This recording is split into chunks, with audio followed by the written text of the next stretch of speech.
What is up, sports fans far and wide? It's your boy AP back with the man himself, Unit, with another episode of the Fast Five, presented as always by the fine folks over at Superbook Sports. Football season, it's on the mind. You're probably looking at the rundown, like up in this corner ish somewhere, and you're seeing NFL helmets, a little bit of this, a little bit of that. NFL season is upon us. We've got 1 week of preseason under our belts, on to week 2 of the NFL preseason. College football on the horizon. It's always a good time when football is in the air. We're getting closer and closer, but hope everybody's doing well out there. You can follow me on social at Media by AP. He's at Superbook Unit. And if you're not getting your bets in with Superbook Sports, especially for football season, I don't know what to tell you.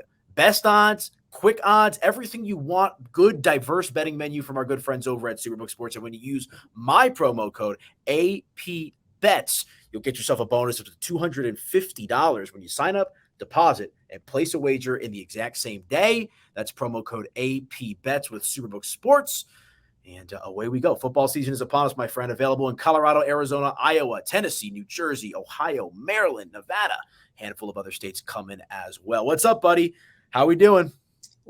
Just living. You get that excitement when football comes back, just that first week of preseason, but I'm already over it. It's like the same thing every year. You get excited that, preseason is here and football's back, but now I'm just ready for the real thing. I'm tired of preseason already after week 1. So let's get this over with and let's get to the games that actually matter. Fair enough. And I tend to subscribe to that thought as well. Although I will say this preseason, more than others, I feel like you're seeing a lot of young quarterback play. And we'll kind of run through that here to get us started. And, one veteran who plays in my town here in Colorado that actually got a good amount of run in the preseason. So obviously, like, different coaches have different philosophies when it comes to playing their guys in the preseason. You say that. Let's just dive into it. You say preseason, get to the real deal, but your boy, Justin Fields, the talk of the town, the talk of social media after week 1 of preseason, 158.3 passer rating, 3 passes, 3 completions, 129 yards, and 2 scores. So as a diehard Bears fan, you're telling me that performance from Justin Fields just means nothing to you? It does nothing to get you excited about the season? So it was exciting to see all that happen, just the team all around, not just Justin Fields, but the stat line obviously is a little, misleading because all 3 of his passes were behind the line of scrimmage. But now people like to point that out and actually watch the game instead of just looking at the statistics. But it wasn't that case when the real games matter. They just, all of a sudden start to watch the game and judge him that way. So, they'll hate Justin Fields no matter what. So I'm happy for him to prove everybody wrong once the games matter this season. I'm a little surprised by that take. Just knowing how you are with your you sounded like me saying that. I'm going to be honest, because anytime your team's the Cubs, well, the Bears, I'm not saying that as a negative thing. I'm just saying, it was great to see. I'm more excited about DJ Moore than anything because the second ball, he blows by everybody and scores a touchdown. So I'm even more excited for DJ Moore and seeing what he could do with Fields in the real games when he's throwing the ball downfield. And it is exciting to see, but it's preseason. I'm ready for the real thing. Like I said, realism, good thoughts, very, very logical thoughts. I honestly thought you'd be over the moon with Justin Fields. And I agree with you. I mean, it was 3 passes behind the line of scrimmage. The receivers did the work. But all of a sudden context matters now. It didn't matter earlier in the season when they, talk about how terrible it was when his number 1 receiver was Equanimeous St. Brown. They're making it seem like he can't throw the ball.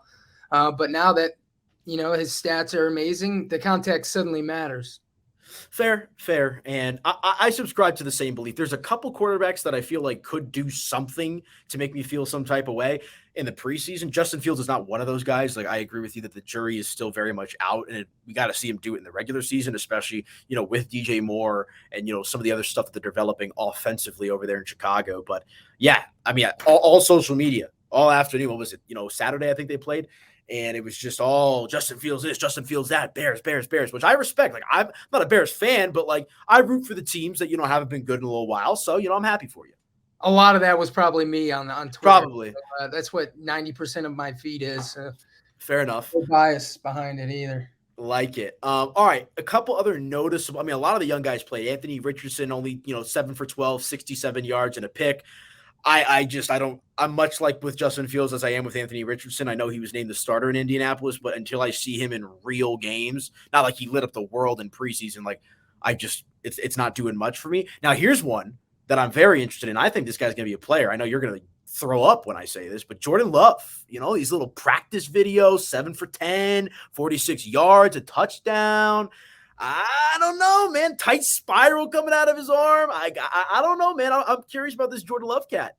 I don't think I could survive if the Packers get a third generational quarterback in my lifetime. They can't. It just can't happen where they go from Favre to Rodgers and Love be generational. So I'm hoping he sucks. I think he's going to suck, but if history repeats itself, I'm going to be a very sad football fan. Fair enough. The 2 top overall picks also played in preseason week 1. Bryce Young, not much, 4 for 6, 21 yards. We'll talk about him a little bit later as we preview the NFC South. And then CJ Stroud did not look good. Only 4 pass attempts, 13 yards, and really just an egregious interception in the middle of that as well. But it's preseason. I did hear a take. I forget who it's from, so apologies if you're the person I heard it from on TV. Why name these guys, as in Richardson and Stroud, the starter so early, right? Because now you can't go back. And obviously CJ Stroud is going to be the guy in Houston, but like naming him the starter, I believe before the preseason even started, and he goes out there in his first preseason game and stinks it up, with 2 for 4, 13 yards at a pick. Like, I don't know, like now it's not a big deal, but like, I don't understand the rush necessarily to name these guys the starters. And like I said, Bryce Young, okay, CJ Stroud, okay, whatever. Stroud did not look very good though. Yeah, I think a lot of that is kind of just reassurance that this is their team. It's not like these teams with these young quarterbacks are really competitors right out of the bat. They're just going to see what they've got. And it's not like they have anyone behind them that's going to be, change the team to where they're going to end up being good. So I think it's more anything doing it now to reassure these young quarterbacks that it's their team and they got to take charge of the entire team. Yeah, no, I think that makes sense. A couple other noticeable performances. Kenny Pickett, 6 for 7, 70 yards and a touchdown. Trey Lance, the stat line looks a lot better than the eye test. 10 for 15, 112 yards and a touchdown. But, I mean, there's talks about Sam Darnold being the backup quarterback to Brock Purdy out there. So take that with a grain of salt. Locally, one of the only elder statesmen that got significant playing time was Russell Wilson. 7 for 13, 93 yards and a touchdown. I'll keep it brief. If the offensive line is going to play like that year round, like they did in the preseason, I don't care if it's Russell Wilson. I don't care if it's Aaron Rodgers. I don't care if it's Roger Staubach. Ain't nobody going to, survive a season back there with the way the Broncos offensive line played. So we'll see what happens with the Russ. And I say kind of like the most intriguing for last, Stetson Bennett with the Rams, 17 for 29, 191 yards and a touchdown. Looked comfortable, a little bit of an interesting start. I think Stetson Bennett, I'm not saying this guy's going to be a great player in the league, but he was written off coming out of the draft. I think Sean McVay, if he has to play, will figure out a way to get the most out of Stetson Bennett. Absolutely. I'm excited to see him play. I think that could end up being one of the steals of the draft, and he's in a perfect situation with, the Rams where he's got Sean McVay and then playing behind Matthew Stafford. If something ends up happening to Stafford, I'd be exciting to see Stetson Bennett hop in there, and I wouldn't be surprised if he ends up having a pretty good NFL career where he has some real starts under his belt and has that time as a QB1. Remember the name. I mean, everyone knows the name Stetson Bennett, of course. I mean, a 2-time national champion, obviously over there in Georgia. But you mentioned the setup with Sean McVay, obviously a pass-happy offense. And also, I know there was a lot of flack thrown his way about his age and how long, he was in college or whatever. He's your and I's age, and he's about to make his debut in the NFL. Meanwhile, you got guys like Lamar Jackson, among others, that have been in the league for quite some time. I'm pulling this one up on the fly just for fun. Stetson Bennett for offensive rookie of the year. Wow. I'm having to go way, way, way down. I don't know if he's got to be on. For that to happen, Stafford's going to have to get hurt pretty early. So that one's got to be. Who's to say that's not impossible though? Yeah. I mean, he missed most of last season, but that kind of bet is just betting on an injury. And then, a couple of big ifs to happen. Yeah, it's going to be real long odds. I mean, because just for perspective, CJ Stroud is 8-1. So you're looking at, the number 2 overall pick at 8-1 to win that award. So from he's 100-1. 100-1. I'm putting $5 on that. Why not? With a shot. $5. I know a lot of people who did that with Bailey Zappi last year, and it kind of looked pew, like pew, pew. a shot, and that, fizzled out real quick. What can you even buy in this world for $5 anymore? Not anything from a fast food place. That's what I'm saying. A McDouble these days is like $3.49. Like you know what I'm saying? Taco Bell, $2. Man, what buy something with $500 though. I know that. Absolutely. So keep an eye on that. I'm just intrigued with Stetson Bennett. All right, let's move along here. NFL division previews. We're going to do essentially two. We're going to pick north, south, east, west, and we'll do the division from the NFC and the division from the AFC each week now, leading us up to the start of the regular season in the NFL. Let's start down south. We talked about Bryce Young. We've talked about C.J. Stroud, the top two picks of this year's draft. Let's start with the AFC, where obviously the Jacksonville Jaguars return to the postseason for the first time in a minute. Doug Peterson in year 2. Trevor Lawrence another year, Travis Etienne another year. They are currently priced at minus 150. Jacksonville is over at Superbook Sports to win the AFC South, followed by the Tennessee Titans at plus 325, Colts at 6-1, and bringing up the rear, the Houston Texans at 8-1 with their rookie head coach D'Amico Ryans, who I'm a big fan of as well. Your thoughts on the AFC South ahead of Week 1? Yeah, so a few weeks ago, I did this thing online where you go through everybody's schedule and you pick their games. You pick whether they'll win or lose in that game. You go through every team. It took me quite a while, but at the end, it gives you your division standings and everything. So I had the Jaguars in first place in the AFC South with a record of 10-7, and the Titans actually in second at 7-10. I think the guys in Nashville, they're going to be playing for Vrabel this year. They always do. And then I have the Colts with the rookie quarterback at 6-11, and then the Texans in last place once again, 3-14. So I do have the Jaguars winning that division, but maybe not with as good as record as some people think in such a poor division. Yeah, I think that makes sense. And this is actually one of the first divisions that I had my eye on. And obviously, Jacksonville's got a lot of talent. I'm not going to deny that. I love Trevor Lawrence. I love Travis Etienne, and I think Doug Peterson's a good head coach. But there's something about that Titans team. DeAndre Hopkins, I know the other receiver just got hurt as well. The quarterback situation is obviously, up in the air right now, but they still got King Henry. And I think Mike Vrabel has got to be, I don't want to say an underrated head coach, but like when the conversation of best head coach in the league comes up, the three names that always come to mind are like who comes to mind? Bill Belichick, Harbaugh, Tomlin, McVay,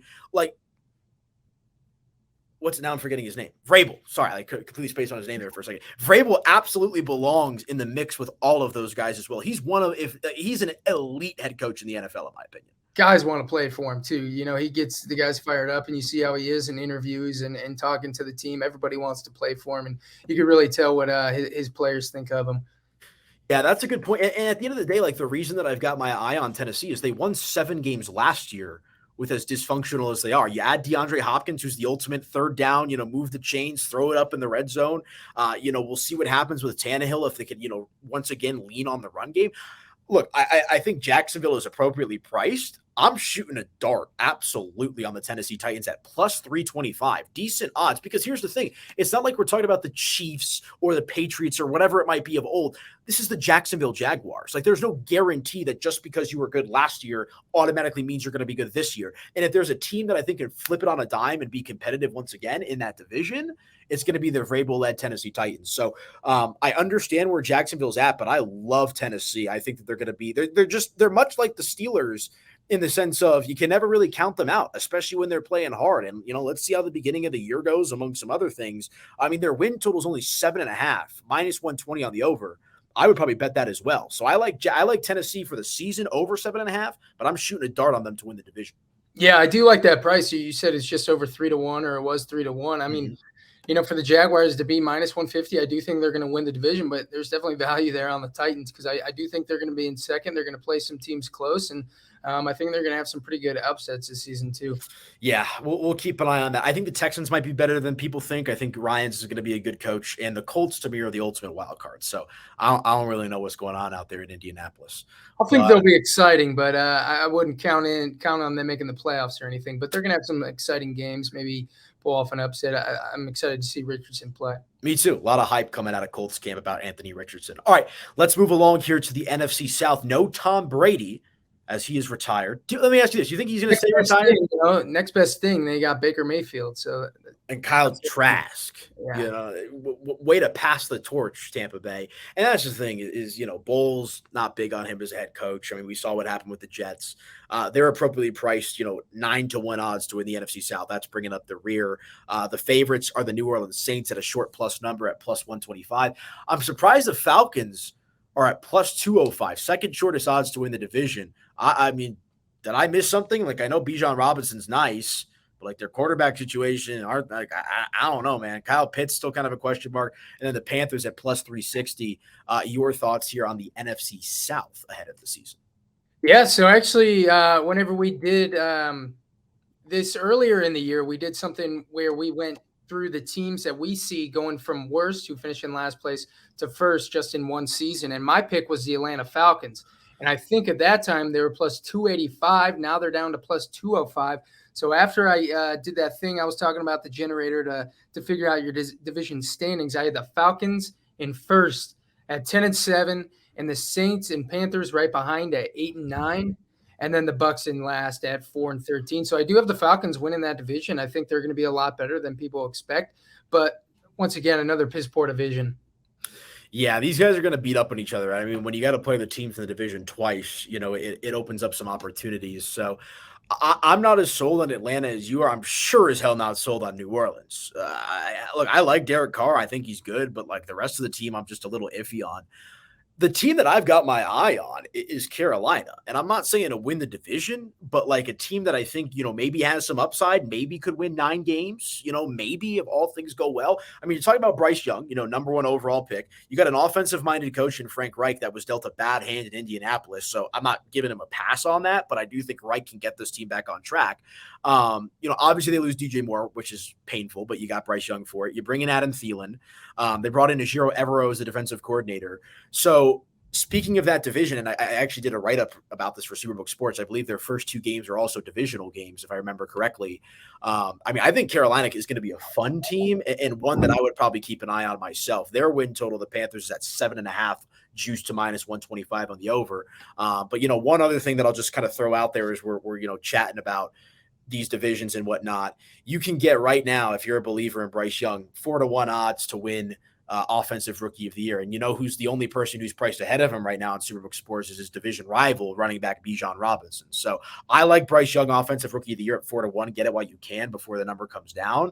But I do think the Panthers as a whole are going to be a pretty intriguing team. Yeah, well, I hope they go 0-17 because the Bears have their number 1 pick. So I would like to get the first pick again this year. I want the first and the 32nd pick. That'd be interesting. First, and I don't know, man. You never know in the NFC right now, though. That's the thing. Is like and I hate to say this, like I'm going to throw up right after I say it. It's Philly and draw the line. I mean, I'm not sold on San Francisco. I'm obviously not sold on my own team. Go watch my Dak Prescott takes from last week. Detroit, I think is going to be fun, but who's to say that a team can't capture lightning in the bottle? So interesting. And if a team goes 0-17, we do have a price at superbook.com, 12-1 for a team to go 0-17. And if you think a team will go a perfect 17-0 undefeated, that's also 12-1. I don't know what team. Houston won 3 games last year. Oh, you're talking for 0-17. I don't know who it could be. The Cardinals. It could be. Yeah. I don't know if any of those teams are that bad, but 17-0. The Chiefs. I mean. If you're going to take a team, it's going to be the Chiefs. The AFC's tough. I agree. I would take the Chiefs over any team in the NFC. The AFC is just loaded with talent. So we'll kind of revisit that. I can't wait to talk about like the AFC North, AFC West, like a lot of talent in these divisions moving forward. So good stuff. AFC South, NFC South. Get those bets in on your futures if you like it over at Superbook Sports. Speaking of getting your bets down, we got ourselves a nice little UFC pay-per-view coming up this weekend. I was actually watching some betting previews on YouTube, doing some reading earlier this week as well. The Sugar Show making the walk, looking to become a UFC champion, going up against Aljamain Sterling.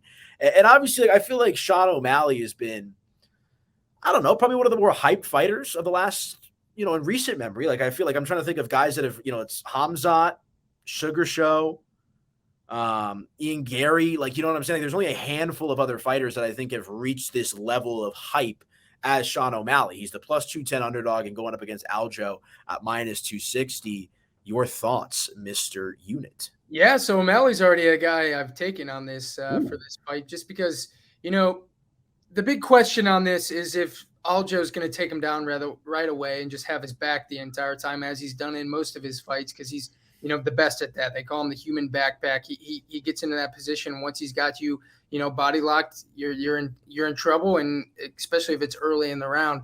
But I do think a lot of people are not rating Sean O'Malley's ground game as well as they should, because I think he's a lot better on the ground than people think, just because he's known as this highlight striker with these highlight knockouts, and we've seen him with these interesting kicks and interesting strikes. But I do think his ground game is a lot better than people think. Obviously, it's not to the level of Aljamain Sterling, but it is a value pick, I think, to take O'Malley, and he is electric. He did win that close decision call against Petr Yan. I got to take O'Malley. I've taken him probably every fight that he's been in, so I'm not going to stop now. So he hasn't failed me yet. Rolling over, I like that. Do you think Aljo's appropriately priced at minus 260? Because there's been a lot of doubters, or skeptics rather, I would say, of Aljamain Sterling. He's now solidified himself as, as a worthy champion in the division. Are you surprised that it's only minus 260? Because I feel like sometimes in these title fights, no stranger to see minus 300, minus 400 and up. Yeah, so I think the line has changed a little bit in the past few weeks, but I think it is pretty appropriately priced, just because he's proved that, but you can't count out O'Malley. But you've seen Sterling all these title fights. When the first time where that DQ against Petr Yan, how he got the belt that first time, nobody thought he was going to come back and actually beat Yan for real. And he did, and he did it in dominating fashion by taking it back immediately, and he really proven everyone wrong. And then he fought a hell of a fight against Cejudo, and I think it's appropriately priced where it is right now. But I'm just excited to see it go down. Me too. This is because if Sugar wins, you're talking about a whole nother level of popularity. I remember we saw him walking around Radio Row, down there at the Super Bowl earlier this year, and it's like obviously the hair and the tattoos aside, like there's a presence with him for sure. So we'll see how that shakes out. Again, get those bets in with Superbook Sports. Sean O'Malley at plus 210 as of this recording, and Aljo Sterling at minus 260. All right, let's move along here. The weekly draft. We've been doing these for like the last month or so, and we're gonna move over. We've kept football in the mind. 3 of the 5 topics today are football related. We're going to do NFL helmets. Now, the stipulation is only the classic helmets. Like the Broncos just introduced like their snow-capped white helmets. We've seen these other teams, the Color Rush helmets, whatever it might be. We're sticking with the base helmets for all these franchises as kind of a prerequisite for this list. And we made a trade last week for the number 1 overall pick. So much like your Bears, made my move, and you're on the clock to start us off this week, if I remember correctly. There's a lot of good options here. I'm curious because I think this is like we've done some before where like there's obvious things like sports to bet, like football, NFL, college is always going to be at the top of that list. But I feel like helmets, it comes down to aesthetic. It comes down to color choice. Curious to see how this shakes out. The floor is yours, my friend. Yeah, so I have a whole list together, and it's in no particular order. I really have no idea who I'm going to pick this entire draft, but I have 10 or so helmets down, and I'm going to pick 5 of them. So I'm not sure where I'm going with the first pick, but we're going to go with NFL helmet draft, primary helmets only. Just to be clear, primary helmets only. I'm going with the number 1 overall pick, the Pittsburgh Steelers. It's an extremely unique helmet just because, they're the only team in the NFL that has the logo just on one side. It's a clean black helmet. It's always been the same. I'm taking the Steelers, number 1 overall. Excellent pick. And I love the multicolors with the diamonds. Very, very, it's a clean look, except when they wear the Bumblebee uniforms. And I know we're not mixing that in and whatnot, but like as a classic helmet, whether the white jersey or the black jersey, the Steelers helmet absolutely hits different. All right. So I got a couple back-to-back picks here. Well, I know where I'm going with my first for sure. It's a classic helmet, much like the Steelers, same logo for essentially all the time. And they actually happen to play in the city in which you're located in right now. For my number 1 overall pick of the helmet, I'm going with the Las Vegas Raiders. The silver, the eye patch, just makes me think of John Madden. Like it just reminds me of like classic old school football. And to see a helmet that is just, stood the test of time, going from city to city in California and then from state to state in California to Nevada, it's always held up. So my first pick, I'll go with the Raiders helmet. And for my next pick on the wraparound, I'll go with, I guess, a funkier one. So I went with the classic with the Raiders. For my second pick, I'll go with the Cincinnati Bengals. And the Bengal look, the print, the whole nine. I think it looks better with some jerseys versus others, but it's a very unique helmet. And it's something that just every time I see, like, I'm just like, get down with that. Like, it kind of gives me like its own vibe. So Raiders, Bengals, back to back on you. The Bengals would 100% been my next pick. Actually, I was debating taking them number 1 overall instead of the Steelers. But I've got the Steelers, and I'm going to go with my next pick, which is 4th overall. I'm debating between two, and I have 2 picks, so I might as well take them both. I'm going to go with the Indianapolis Colts, the horseshoe. I think it's just a clean white helmet. They've got the, just a blue horseshoe. It's real simple. Don't have to change it. It goes great with both their uniforms. Nice gray face mask. I'm going with the Indianapolis Colts helmet. Interesting. That one actually wasn't even on my list. I think it's fine. It just doesn't move the needle for me. So, all right, you got away with that one. What's your next one? And now I'm going to go with the best team in football. I love the Kansas City Chiefs red helmet with that clean arrowhead look. It goes with the name of their stadium. It goes with the whole brand of the team. They've had it forever. They were in the first Super Bowl. I'm going with the Kansas City Chiefs. Great. I love the Chiefs helmet, especially with the Chiefs red uniforms. Big fan. Excellent choice. All right. So next 2 picks. I'm going to go with one that I'm not sure was on your list because you don't like this team, but I think their helmet is very, very clean. I also love purple. So I'll go with the Minnesota Vikings. I absolutely love the Vikings helmet. Love, I don't know what you like, the horn, whatever it is on the side. It kind of looks like a little edgy too, like a little fierce. Like it's like, when you got like these guys like running down the sideline, like it's just so vibrant with the purple and the white and a little bit of yellow that's mixed in with the uniforms. Like I think the Vikings as a whole, and like you go back like Dante Culpepper, some of these other guys, like I remember Brett Favre back in the day, Jared Allen, Adrian Peterson, like there's something about the purple that sets it apart for me. So I'll go with the Minnesota Vikings with my next pick. And then I'll just keep this simple. I got to go with it. You want to talk about classic logos, all-time logos? Jerry refuses to change the logo. Give me the Dallas Cowboys star. You can't have an NFL helmet list that does not have the Dallas Cowboys star on the list. It's one of the most iconic helmets, one of the most iconic logos in all of sports. Everybody knows the star. Everybody knows what it represents. I know they haven't changed it much like the Raiders, but it's a classic NFL logo. So Vikings, Cowboys is my next 2. You're a Cowboys fan, and you refused to wear the star last season. But that's a personal reason. I can look at the logo and say that it's clean. Like that's the difference. I will refuse to wear it, and I'm not going to wear it. Although I've started having like dreams about like Jalen Tolbert and like all these other guys and like, these receivers are looking good and Micah Parsons. And I'm like, just when I get out, they put me right back in is how I'm feeling. But I refuse. And I've talked about this in the comments on the Superbook Instagram. Refuse. Micah Parsons, haymaker is looking pretty good. I don't know if he's got a fight with Jake Paul coming up or what. But hey, look pretty fierce. I'm saying this right now too. Well, I'll reinforce this when we get to the NFC East. Micah Parsons, defensive player of the year. Book it, lock it in, thank me later. As long as this dude stays healthy, Micah Parsons is winning defensive player of the year. Stamp that. All right. I think you've already got that bet locked in for the past few weeks, right? I keep saying it. I keep saying it because I'm a believer. It's manifestation unit. You got to put it out there into the universe. Oh, I know. So I'm going to finish this up with my last 2 picks, and I love the white helmets in the NFL. So my next 2 picks are both going to be white helmets. First, I'm going to go with the Buffalo Bills. I know a lot of people on Twitter are saying, no, they got to bring back those red helmets. No, keep it simple. They moved to the white ones for a reason. They're much better. Clean white look.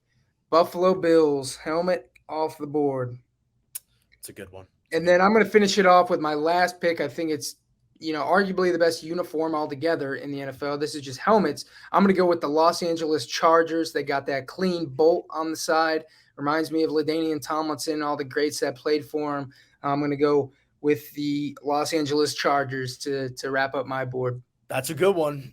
That was one of my few that I was thinking of. I'm surprised no Bears for you. You're not a fan of the C? No, I love it. I love their uniforms and how it's never changed. But I'm going to keep it with these. I think the Bears have a great helmet, but it's just not in my top 5 for the ranking. And I talk about the Bears enough, so I'll spare some people some time for me talking about my own team.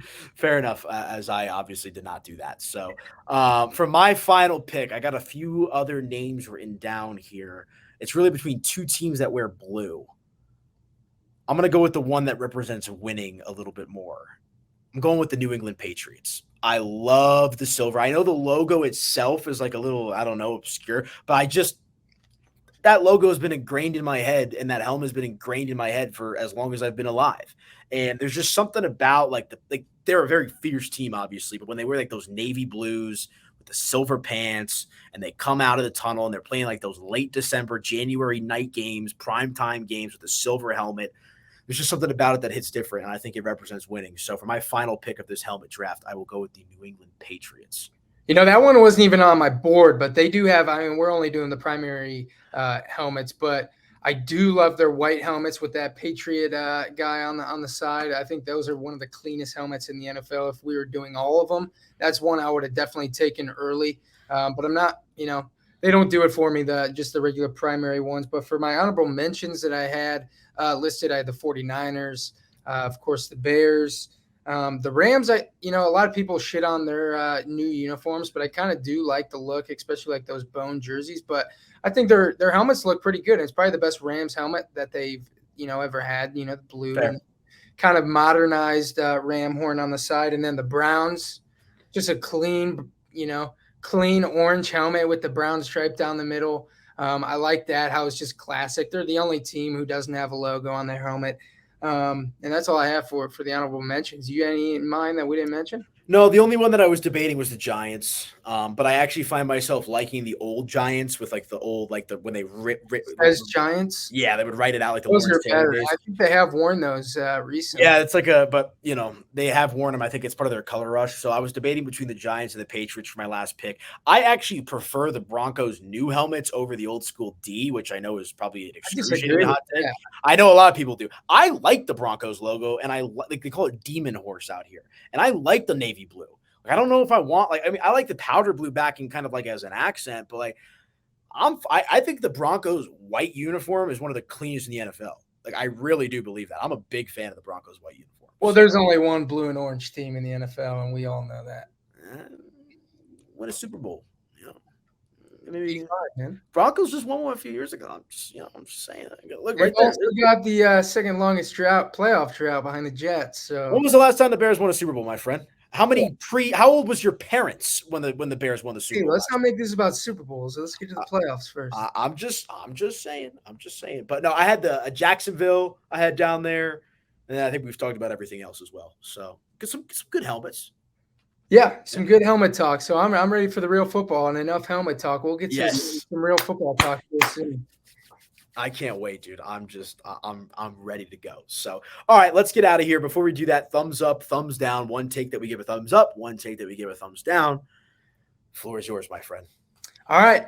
This place, I was just there earlier this week. The best place on planet Earth is Wrigley Field. And yesterday it was exploding after Christopher Morel hit that walk-off home run. We call it the Federal Landmark. There is nothing better than Wrigley Field. There's nothing better than a Friday 1:20 day game at Wrigley Field. The friendly confines is my thumbs up this week. Fair. And I like that you noted day game, because day games at Wrigley are obviously different. Day games in general are my thing. All right, I won't give you too much flack for that one. I'll keep it, I guess, local. So your team that you were a fan of, I know that you're not in Chicago, but I'll keep it with something that's kind of near and dear and close to me. How about Cale Makar being on the cover of NHL 24? Big fan of that, and I believe I heard. I think Peter Forsberg was on like a cover of like an NHL game in the 90s, but I'm pretty sure that Cale Makar is like only like the second or third Avalanche player to be on a cover of any video game. So obviously one of the great young players, just a full season removed from winning a Stanley Cup championship, has a whole career ahead of him in the NHL. So my thumbs up this week, Cale Makar, NHL cover athlete, big fan. I also bought Madden, and that comes out tonight, and I've been hearing the reviews are just an atrocity. So you know what? I'll just say that. My thumbs down. I had a few other ones. Like I had the Angels here, 4-6 in their last 10 games, 7 games out of a wild card spot. I also had Sean Payton beefing with people that wear bucket hats. I have a problem with that personally, but I'm going to say Madden.